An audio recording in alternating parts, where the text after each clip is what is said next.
Welcome to the Vegas Insider channel here on YouTube as we take a look at this week's NASCAR race down in Texas on Sunday afternoon. Kevin Rogers with you alongside Micah Roberts. He covers the NASCAR world for Vegas Insider. We're down to the round of 12 now in the playoff.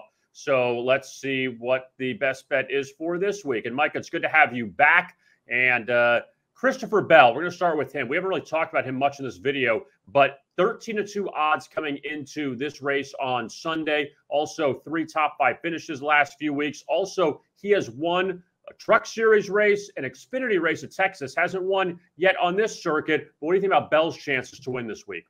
Yeah, I love him, and you pretty much explained it all right there. He's loved this track forever. This is his home track. He's from Oklahoma, but his track is at Texas. So obviously he wants to win it, and he's got the best Toyota, or at least the most successful on the season, with 10 top 5s on the season, 3 of them coming in the first 3 races of the playoffs. He is running hot right now. He is the hottest driver in NASCAR right now, and he's going to pick up another win sooner or later. Will it be here? It could. We saw him at Kansas. He was, what was he there?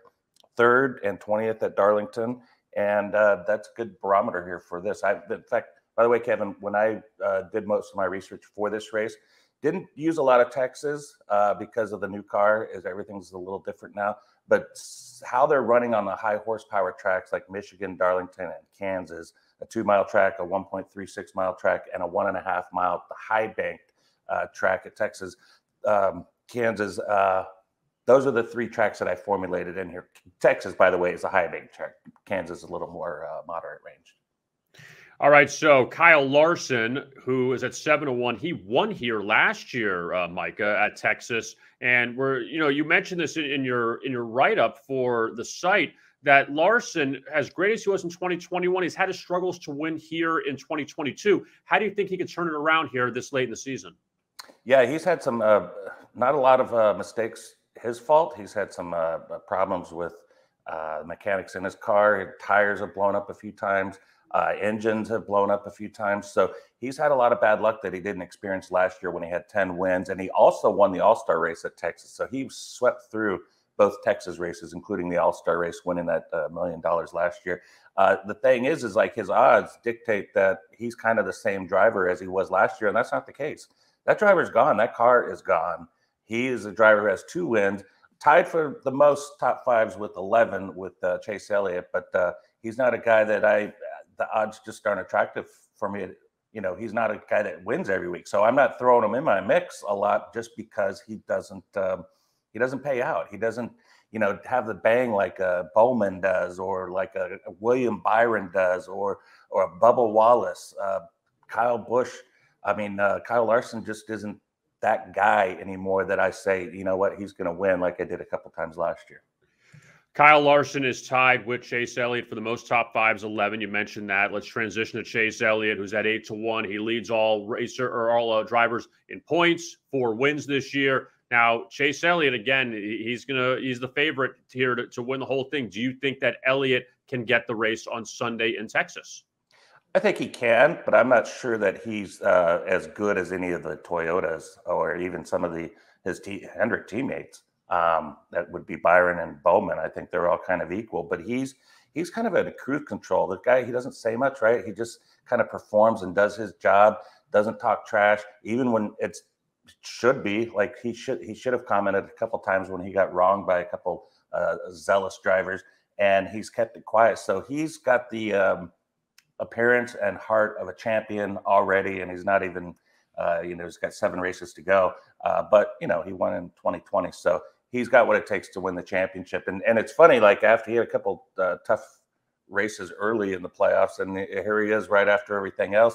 None of the playoff drivers won the first 3 races in the round of 16. It's amazing.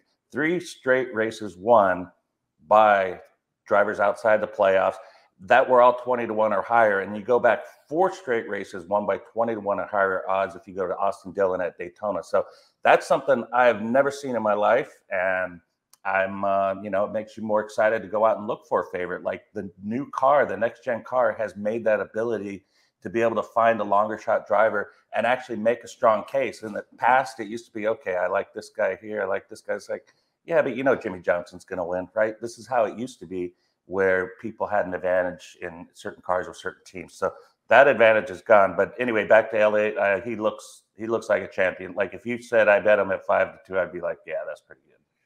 All right, so I guess staying on your point there, Micah, do you think it changes this week? One of the favorites wins, or you see another long shot maybe winning?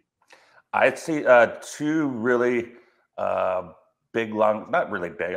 Alex Bowman's at 20-1. I like him because what I saw at Kansas, where he led the most laps, 107 laps. And there, you've seen a switch. They've been able to flip the switch once the playoffs. Same thing with William Byron. Byron had his first top 5 since Martinsville when he won there in week 8. Here we are in week 30, and he just got his first top 5. That's a long stretch there. So both these teams have flipped the switch and gone playoff ready. But next to that, the Toyotas, Bubba Wallace is somebody that you have to consider. He's 18-1, 20-1. I saw somewhere else. He's a guy that has really turned on the switch after an altercation where him and his crew chief got into it. His team, everybody sat down, they gathered, and they said, okay, how are we going to do this and turn it around? And the very next week, they turned it around, and they've been running strong for like the last 9 weeks. And we got, what do we got here? Kansas, he won at, and then he also had a good race at Michigan on August 7th. So he's got a runner-up there, win at Kansas. Those rate very high in my barometer for picking a winner this week. And you know, he's full of confidence now, and he feels like he can do things like a veteran driver. He's not the guy trying to get a win. He's not the guy trying to get his first win and just compete. He's actually got one of the best cars every week now in the NASCAR series, and that's good to see. And Micah, finally, who do you have as your winner on Sunday at Texas? I have Bowman. I think I do, right? I think Bowman's my guy. We're going to go a long shot with him, and I got a backup with Denny Hamlin there. We didn't talk about Hamlin, and I think that's important because 1.5 mile treks. Let's see, he won at Charlotte. He at the All-Star race in Texas. He was runner-up, and he was also runner-up at Kansas, runner-up at Darlington, 3rd at Michigan. You get the idea. He's probably got the fastest car. We'll see in practice how that breaks down. And it's also important to know, Kevin, we got to mention Team Penske at the All-Star race in Texas because they had 3 of the 4 top 4 finishers in that race, with Ryan Blaney, his only win of the season, a non-points race. He won $1 million there. But you also had Cindric finish 3rd and Joey Logano finished 4th. Those are 2 guys you got to look at. And Logano especially is a guy I'm looking at 18-1. I think he's a serious contender to win this race. The Autotrader EchoPark Automotive 500. That's coming up Sunday in Fort Worth, Texas. Very long sponsorship, but that's coming up on Sunday. Micah Roberts, you could check out his work at VegasInsider covering the NASCAR circuit. Always a great job. Also handicaps as well at VegasInsider. Micah, thank you so much for the time. We appreciate it. We'll talk to you again next week. Thank you. Have a good day. All right. That's Micah Roberts. I am Kevin Rogers. Thanks a lot for watching. And as always, best of luck with your bets.